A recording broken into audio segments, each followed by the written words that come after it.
الفضل YouTube channel میں آپ کا استقبال ہے۔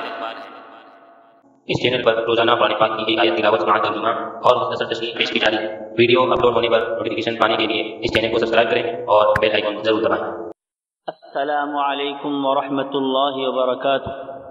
میرے دینی و ایمانی بھائیوں اور بہنوں، سورہ نساء آیت نمبر 65 پیش خدمت ہے۔ اعوذ باللہ من الشیطان الرجیم۔ فلا وربك لا يؤمنون حتى يحكموك فيما شجر بينهم ثم لا يجدوا في أنفسهم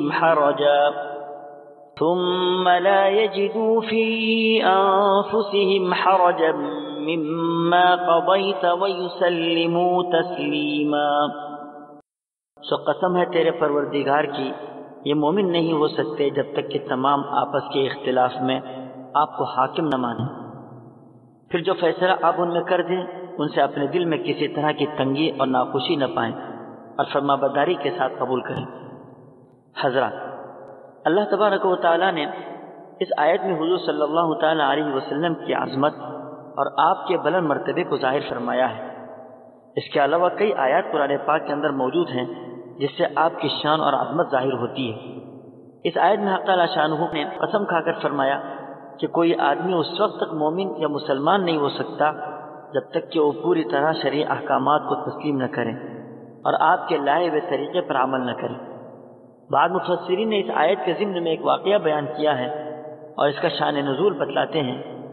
واقعہ یہ ہے کہ حضرت زبیر رضی اللہ تعالی عنہ کا، جو رسول اللہ صلی اللہ تعالی علیہ وسلم کے پھوپھیزاد بھائی تھے، اور ایک آدمی کا کھیت کو سیراب کرنے والے نالے کے پانی پر جھگڑا ہوا گیا۔ معاملہ نبی کریم صلی اللہ علیہ وسلم تک پہنچا۔ آپ صلی اللہ تعالی علیہ وسلم نے صورتحال کا جائزہ لے کر جو فیصلہ دیا وہ اتفاق سے حضرت زبیر رضی اللہ تعالی عنہ کے حق میں تھا، جس پر دوسرے آدمی نے کہا کہ آپ نے یہ فیصلہ اس لیے کیا ہے کہ وہ آپ کا پھوپھیزاد بھائی ہے۔ اس پر یہ آیت نازل ہوئی۔ آیت کا مطلب یہ ہوا کہ نبی کریم صلی اللہ تعالی علیہ وسلم کی کسی بات یا فیصلے سے اختلاف تو دور کی بات، دل میں تنگی بھی محسوس کرنا ایمان کے منافی ہے۔ مفسرین حضرات فرماتے ہیں کہ ارشاد قرآنی پر عمل کرنا صرف حضور صلی اللہ تعالی علیہ وسلم کے زمانے کے ساتھ مخصوص نہیں، بلکہ آپ کے بعد آپ کی شریعت مطہرہ کا فیصلہ بھی خود آپ ہی کا فیصلہ ہے، اس لیے یہ حکم قیامت تک اسی طرح جاری رہے گا۔ آپ صلی اللہ تعالی علیہ وسلم کے زمانے میں خود بلا واسطہ آپ سے رجوع کیا جائے اور آپ کے بعد آپ کی شریعت مطہرہ کی طرف رجوع کیا جائے، جو در حقیقت آپ ہی کی طرف رجوع کرنا ہے۔ اللہ تعالی ہم سبوں کو شریعت مطہرہ پر مکمل طور پر عمل کرنے کی توفیق عطا فرمائے، آمین۔ وآخر دعوانا الحمد للہ رب العالمین۔